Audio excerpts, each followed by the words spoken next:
The best tunes of all moved to Carnegie Hall. Yes, the best tunes of all moved to Carnegie Hall. The best tunes of all moved to Carnegie Hall. Yes, the best tunes of all moved to Carnegie Hall. It's 8:30.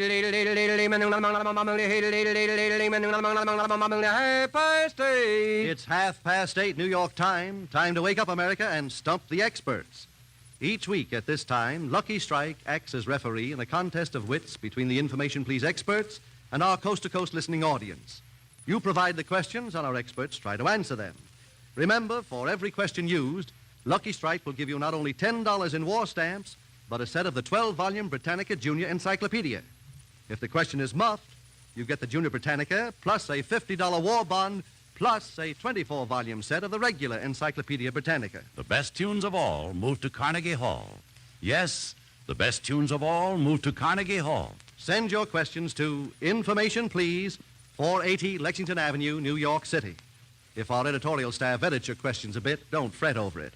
In case of similarity, we'll have to be sole judge of who shall be paid, and all questions become the property of Information Please. The best tunes of all moved to Carnegie Hall. Yes, the best tunes of all moved to Carnegie Hall. And now light up a Lucky Strike as I present our Master of Ceremonies, book reviewer of the New Yorker magazine, Clifton Fadiman. Mr. Fadiman. Thank you, Mr. Charles. Ladies and gentlemen, spontaneous and unrehearsed as usual, Information Please brings its trio of regulars, Oscar Levant, Franklin P. Adams, and John Kieran, now presiding over a daily column in the New York Sun and other papers, and as its guest, that great Hollywood master, Alfred Hitchcock, whose new picture, Shadow of a Doubt, is thrilling large audiences now on Broadway. Now we're going to begin with a question from N. Ogintz of Detroit. What happened to a character, whether of fact or fiction, because of lying? He or she lied and something happened to him or her. Who was that and what did happen? Mr. Adams. Well, it might have been Bluebeard's wife. Did she lie? She lied, said she wasn't in that there closet. As a matter of fact, well, what did happen to her as a result of it? I think there was some mortality connected with it. No, as a matter of fact, she got away with it, didn't she? Wasn't she saved? As I She was recollect, saved, but she was in trouble. She was threatened. Well, you're the master of threats, Mr. Hitchcock. What did happen to Bluebeard's wife, remember? Which one? I didn't know that your acquaintance was as wide as that. Mr. Levant? She wound up in a ballet last year. Bluebeard's Wives, it was a ballet. That was her. All right. I was thinking of a character from the Bible that Yes. Mr. Peter lied twice, and then went out and wept bitterly. Yes, there is one. And who, Mr. Ananias. Ananias. What happened to him? I don't know. Would you like me to tell you? Yes. For the same money? Yes. He was struck dead because he lied unto God. And he was struck dead. What happened to Pinocchio, Mr. Levant? He changed into a semi-animal form, a complete peculiar animal. I have at home, my baby's room. I don't know. What is that? Bambi. I don't know. Ask No. your baby. I'm sure she reads. Pinocchio's nose grew longer with each lie that he told. Now, what happened to a character of fact or fiction because he or she pried? We've had lying. Let's have prying now. Mr. Kieran. Well, Alice in Wonderland cried. No, a mouse cried in Alice. Not cried. Pried. P-R-Y-E-D. No, I said cried. I'm sorry. Prying. Well, Mr. Hitchcock. There was Right. Peeping Tom. Peeping Tom, what happened to him? Well, when Lady Godiva rode through Coventry. Yes. Tom peeped. I He don't know what peeped. happened to He him. got his eyes stuck out. Yes. He was struck blind. That's quite right. And, matter of fact, Mr. Adams, your first answer would have been correct for this one. Bluebeard's wife pried. Her name, by the way, in case you care to collect these things, was Fatima. Fatima W. Bluebeard. Fatima Bluebeard, yes. Her life was saved because she pried. How about it, Mr. Has Hitchcock? that anything to do with pride goeth before a fall? Oh, that's Adams's specialty. You can't take that away from Adams. He needs this job. Pride goeth before understanding, and a haughty spirit before a fall. Hey, that's wonderful. The Reverend Frank P. Adams. I never suspected it of you, Frank. How about a character to whom something happened because he or she whyed? Now, that's W-H-Y-E-D. Did too much whying. In other words, asked Why too Fanny often? Bryce and Snooks. That's right, Mr. Levant. Very good. And what happens to Fanny Bryce? Well, if we can't answer her why, she'll get an encyclopedia. I don't know. She just says, why, Daddy? And, yeah, that's right. And then they renewed for 26 more weeks. Yes, but not before she gets what? She gets a piece of candy. Oh, no, just the opposite. She doesn't get a piece of candy. That's right. She gets spanked. She gets You don't know a spanking Fanny. almost every week. How about this one? From Francis D. Moore of Brookline, Massachusetts. I think this will appeal to you particularly, Mr. Hitchcock, because as I understand it, you're quite an epicure. Or do you deny the soft impeachment? What part of an animal's anatomy is served when you eat the following things? Suppose you're eating tripe. That's the inner lining of the stomach. Yes. Is it any good? I've never tasted it. You would never have cared for it? With Never plenty tasted of stuff on, you can hardly notice it. The inner lining of the stomach. It's a good rubber substitute. They wouldn't take my advice on that. It would make very good bath mats. What animal is it taken from? Unwillingly, Sheep, doubtless. I think. I'm not Cow. Steer, Cow. cattle, yes, Cow. that's right. Now, how about sweetbreads? If you're eating sweetbreads, what are you eating, Mr. Levant? A brain. Oh, Two no. brains. The No, pancreas. That's just wishful thinking, Mr. Levant. Pancreas. The pancreas. What are pancreas, Mr. Adams? Isn't it something in the throat? Oh, no, it's a liver thing. Well, I believe pancreas are sort of gland, aren't they? It's around the liver. The pancreatic gland. Well, there is a gland in them. They're little odd things of no particular interest to anybody. But very good. Doubtless very good, that come from a calf or of a similar animal. Now, how about Maybe giblets? with the meat shortage, we should be eating appendices. Very possibly. Giblets, gentlemen. What are giblets? Mr. Hitchcock. Giblets are the unused part of a chicken. Well, they're not unused if you eat them. From They're an used edible standpoint. They're used in our house.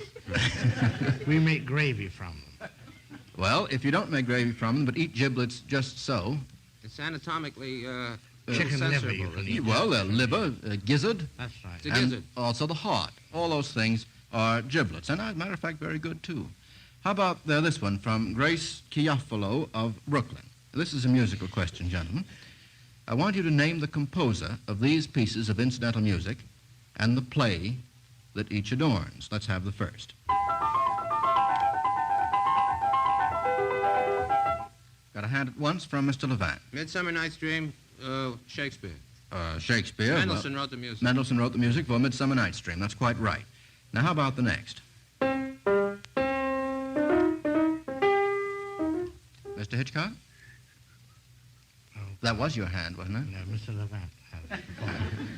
Mr. Levant. If Mr. Hitchcock knows it, I would... No, Mr. Levant should have it. He's awfully nice, Mr. Hitchcock is. Well, it's Lars Lien Suite by Bizet. Yes, that's quite right. La Lesienne, the Prelude by Bizet. That's quite right. Now, the third and last.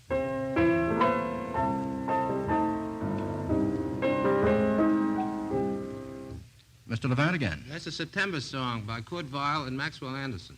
Yes, what's the play called? Something about Knickerbocker. Holiday? Well, that's it. That's it. That's 3 out of 3, Mr. Levant, and good going. By the way, Mr. Hitchcock, weren't you going to say La Lesienne by Bizet on that second one? I was, but I didn't know the play to which it was connected. That's why I hesitated. Oh, you're too cautious. On this program, we're never cautious. You asked for the play to be named. Well, isn't there a play called La Lesienne? Maybe I wasn't. Mr. Levant, do you know? Well, Or is it there just an wasn't, opera? he didn't get paid off, Bizet. He wrote incidental music for the play. Yes. How about this from Margaret B. Rawn of Lancaster, Pennsylvania? Again, on this one, yet 2 out of 3. This is about famous cases, some of the murder cases. In which famous case was the guilt fixed by the purchase of hyoscine? The purchase of hyoscine. Mr. Hitchcock. The Crippen case. That's quite right. Will you tell us a little about that, Mr. Hitchcock? Well, Dr. Crippen was an American dentist who lived in London, and he was married to a music hall performer, a woman called Belle Elmore. And he gave her hyoscine. He was in love with his secretary. Hyoscine is a poison, of course. Poison, yes. And then he eventually disposed of the remains of the body in his house in Islington in London, and then escaped with his secretary to Canada. And the case was one where wireless was used for the first time to apprehend a criminal. That's a perfect answer, Mr. Hitchcock. And Dr. Clifton was arrested in the mouth of the St. Lawrence by an Inspector Dew who came aboard disguised as a pilot officer. How was the tide running at the time? That's first rate. Now, how about this? In what famous case was guilt fixed by a ticket to Syracuse? A ticket to Syracuse. Will that be an American? Yeah, I know. It was. I have several Snyder hands. Gray Adams. case, That's yeah. right, Mr. Adams. The Snyder Gray case. Do you remember Yeah. how that happened? Snyder Judd. Mr. Fadiman, I was going to guess at that. Mr. Oh, Gray, that's a shame, Mr. Mr. Gray Hitchcock. was on a corset selling tour in Syracuse and went to the hotel there at the time. Yes, that was his And he alibi. fled there after the ex post facto. That's right. He tried to establish an alibi by having the tickets discovered in Syracuse, indicating that he'd gone to Syracuse at the time which he was supposed to have done the murder, I suppose. Now, how I went about... to Syracuse a couple Pardon? months ago. You were there? Yeah. Gloomy cuss, aren't you? Now, in what case was the guilt fixed by uniforms buried in sand? Uniforms buried in sand. The discovery of them established the guilt of people connected with them.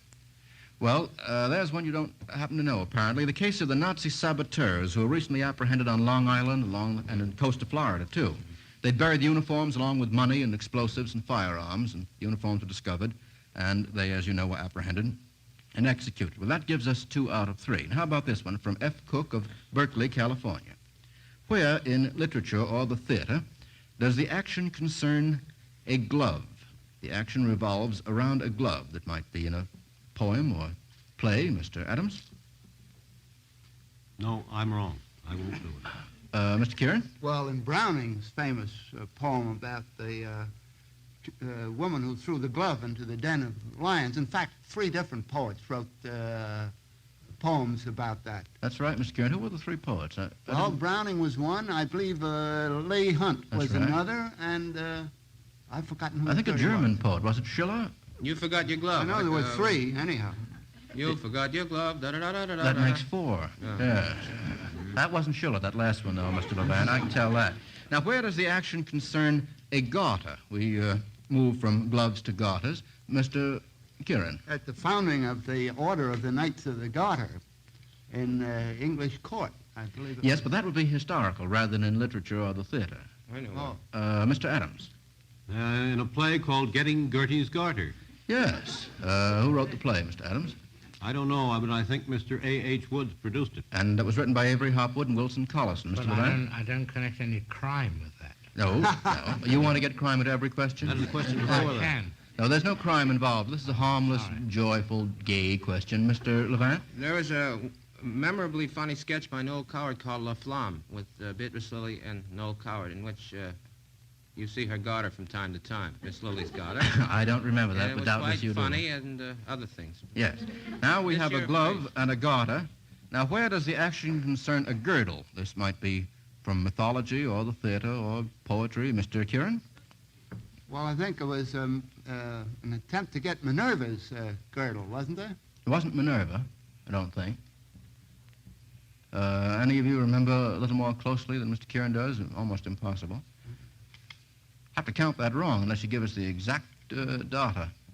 Well, it was one of the tasks of Hercules. One of the 12 tasks of Hercules Yes, was to I thought it was Minerva. get the girdle of Hippolyta. Oh, Hippolyta, that's the right. queen of the Amazons. Then there was Ziegfeld, who wrote this thing glorifying the American girl. Is that the play called Boy Meets Girdle? That was Is it. that the one? The best tunes of all move to Carnegie Hall. Yes, the best tunes of all move to Carnegie Hall. Ladies and gentlemen, make no mistake. In a cigarette, it's the tobacco that counts. And Lucky Strike means fine tobacco. So round, so firm, so fully packed, so free and easy on the draw. No wonder that with independent tobacco experts, with men who know tobacco best, it's Lucky's 2-to-1. The best tunes of all move to Carnegie Hall. Yes, the best tunes of all move to Carnegie Hall. And now, with everybody's permission, we'll get back to the program. This comes from Mrs. Irving Goldman of Brooklyn, New York. I would like you to recite for us 3 proverbs or quotations, well-known sayings, that mention different servants or household workers. Not by name, but by grade. Yes, Mr. Adams. Well done, thou good and faithful servant. Yes, that's right. That's a dandy. That covers the whole field. And now let's name a specific kind of worker. Mr. Kieran? The steward wrote, the butler squalled, and so forth. It's in Tennyson's The Sleeping Beauty, Princess, describing the reawakening of the household. That's an unfamiliar one, or at least unfamiliar to me. Mr. Levant? Waiter, water waiter. I don't know. Yeah, there was a funny song about Yeah, waiter, water. waiter, water. Yeah. Yes, that's right. Mr. Well, Adams? that's ration now. Mr. Adams? Where are you going, my pretty maid? Maid, yes, very good. What a bright wit you have, Mr. Adams. Mr. Kieran? They also serve who only stand and wait. Yes, doesn't mention the waiter particularly. Mr. Adams again? How green was my valley?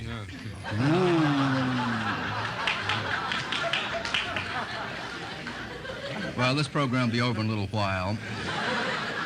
Now here's one from Ensign Murray Harris of Washington, D.C. Here are some made-up headlines. What emperors, whether of the past or present, are involved in them? The first headline is, Duke gives Emperor shellacking. Now, this refers to a real emperor, Mr. Kieran. The Duke of Wellington on June 18th, 1815. Yes? Daylight The savings. Battle of Waterloo with a little aid from Blucher. Yes, defeated? Napoleon. Yes, defeated the Emperor Napoleon. Very good. Now, how about this headline? Empress switches boyfriends. Empress switches boyfriends. Catherine. Pardon? Catherine, as played by Marlene Dietrich. Yes, or played by anybody. You can understand it in her. Catherine the Great of what country? It used to be Russia of her time. Yes, Russia of her time. And she was given to changing boyfriends, often in midstream. Now, here's a third and last. Emperor slapped down, king again after 5 years. Emperor slapped down, king again after 5 years.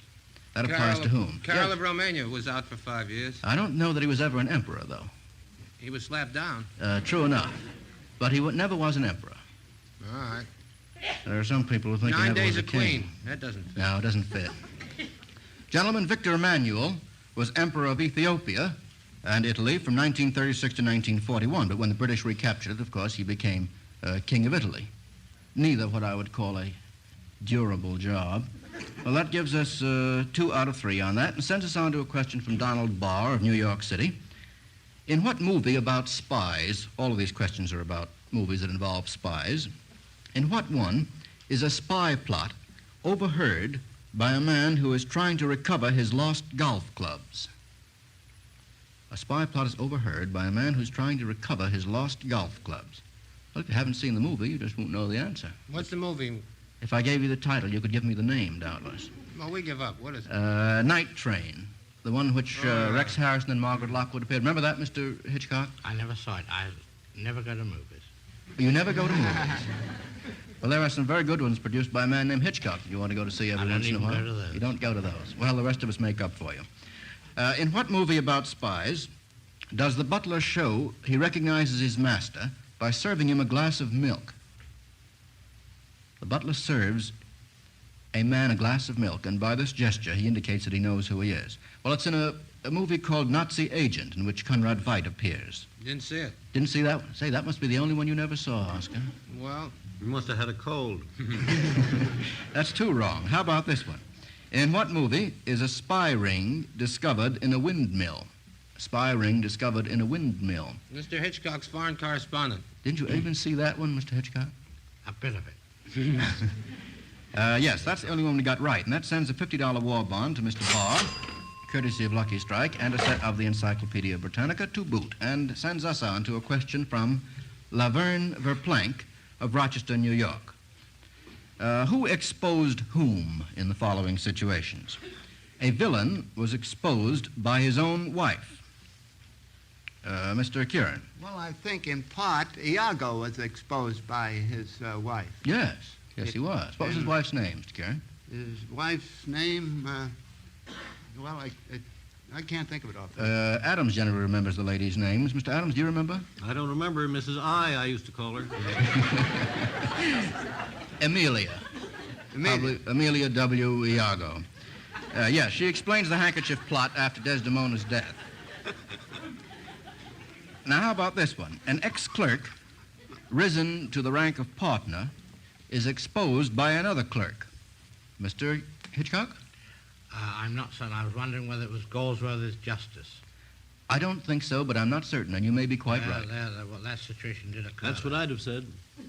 Well, that settles it. Probably is right. Mr. Kieran, another answer? I think that's in David Copperfield. Yes, I who was think the one Uriah Heep, who was exposed, of course, by the ebullient Mr. Micawber. That's right. Yes, that was the one that I remembered because that's the book I happen to have read, Mr. Hitchcock. Now, how about this one? An enemy agent is exposed by a fellow worker in an airplane factory.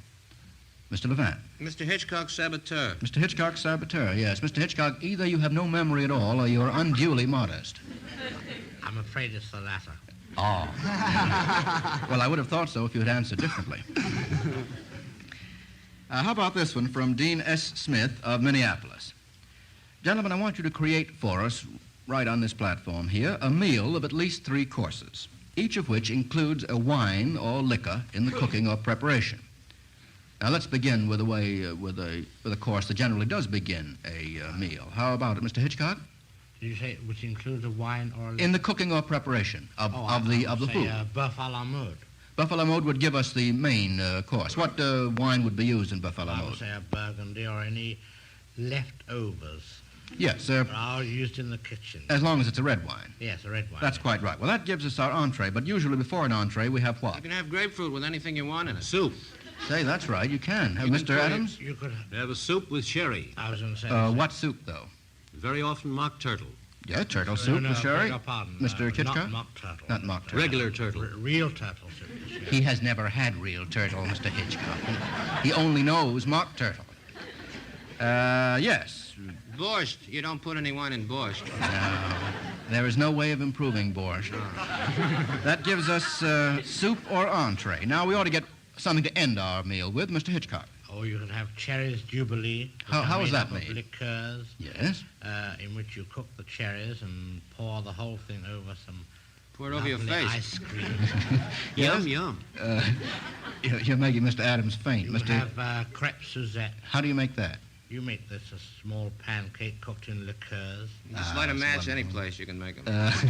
Mr. Kieran? You can have old-fashioned plum pudding with the brandy burning on it. Yes, and to judge from that equatorial waistline of Mr. Hitchcock, he has all of them from time to time. Well, that gives us 3 out of 3, and now here's Mr. Ruysdael and Mr. Cross. The best tunes of all move to Carnegie Hall. Yes, the best tunes of all move to Carnegie Hall. Ladies and gentlemen, the story of what makes a better cigarette can be told in just 2 words: fine tobacco. For in a cigarette, it's the tobacco that counts. And smokers, Lucky Strike means fine tobacco. At auctions all over the South, year after year, we consistently select and buy the riper, lighter, milder Lucky Strike leaf. No wonder that with independent experts, with men who know tobacco best, it's Lucky's 2 to 1. In choosing your own cigarette, take a tip from the experts. Remember, Lucky Strike means fine tobacco, so round, so firm, so fully packed, so free and easy on the draw. The best tunes of all move to Carnegie Hall. Yes, the best tunes of all move to Carnegie Hall. Thank you, Mr. Ruysdael and Mr. Cross. And now a question from Leon Chase of Providence, Rhode Island.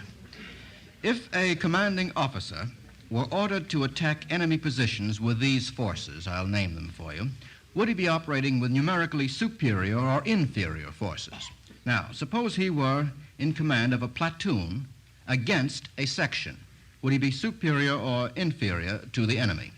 He had a platoon, the enemy had a section. Mr. Kieran? He would be inferior to the enemy. No, as I understand it, he would be superior. Well, I don't know what in the world a section What's is, a but section? a platoon is pretty small, I can tell you that. Yes, but a section is apparently smaller still. It comes between a squad and a platoon. Yeah, Yeah. it's a new invention. Well, I wouldn't have known it either if I hadn't had it on this card. He would be superior. Now, suppose he were in command of a battalion and were operating against a brigade. Mr. Hitchcock? He'd be inferior. He would be inferior. That's quite right, numerically inferior. And suppose he were in command of a field army operating against an army corps. Mr. Hitchcock again. Oh, I would say he's still inferior. No, he would be superior, Superior. in that... How did you know, Mr. Adams? I could have guessed the same way. Because a corps is smaller than the field army. Because a corps is smaller than a field army, that's quite right. Field army is the largest unit, as I understand it. Well, that gives us 2 wrong and sends a $50 war bond to Mr. Chase, plus a set of the Britannica, courtesy of Lucky Strike, and sends us on to this question from Miss K.C. Adams of Montreal, Canada. This is a poetical question, gentlemen. I'm going to ask you simply to complete these quotations. Between the cradle and the grave, how can you complete the quotation? I mean, there is a real... Between the cup and the lip. No, actually, the completion of the quotation gives you a rhyme. Mr. Adams, I should expect that was one of your favorite poets. Do it again, Mr. Fadiman. Between the cradle and the grave lies a haircut and a shave. From Sam Hoffenstein's Songs of Faith in the Year After Next. That gives us 1 wrong. Now, how about completing this one? And so betwixt them both, you see, Mr. Adams. They licked the platter clean. Yes, how does that begin? Mr. and Mrs. Spratt. Yes, and what is the whole story of Mr. Jack and Mrs. Spratt could eat no fat, his wife could eat no lean, and then your part. That's right. They'd have a tough time these days. Now, but here's another one to complete. Between the dark and the daylight. Mr. Kieran. When the night is beginning to lower, comes a pause. Lower. All right, lower. Comes a pause in the day's occupation, which is known as the children's hour. Yeah. Got you there, Mr. Adams. So it is a lower instead of lower. Mr. Adams is quite right. What does it mean? What does lower mean, Mr. Adams? Lower. No. You're lucky if it's threaten. lower. Something like that, yes. Well, I guess that's all we'll have time for. Thank you, Mr. Hitchcock, for adding to the entertainment this evening. Now, in a few seconds, I'll announce next week's guests. Tonight, Lucky Strike has paid out 2 sets of the Encyclopedia Britannica and 2 $50 war bonds. And speaking of bonds, here's one way to think about them. Suppose you knew that you could shorten the war by just 1 second. Suppose that second to have been the time it took for one of the Nazi child murderers to kill your own son or brother or father. Suppose you could abolish that fatal second by the purchase of a bond. You'd buy, wouldn't you? Well, your bond purchases do shorten the war. Each bond you buy makes it possible to destroy more Nazi child murderers. Each Nazi child murderer that you kill with your bond means that the chances are increased for your own American boy to come back to you safe and sound. You tell me a better reason for buying war bonds. Next week, in addition to Mr. Adams and Mr. Kieran, we will have as our guests the co-authors of that charming bestseller, Our Hearts Were Young and Gay, Cornelia Otis Skinner and Emily Kimbrough. Remember to send letters with questions and the correct answers to information, please, at 480 Lexington Avenue, New York City. And now a parting message from Mr. L.A. Speed Riggs, famous tobacco auctioneer from Goldsboro, North Carolina.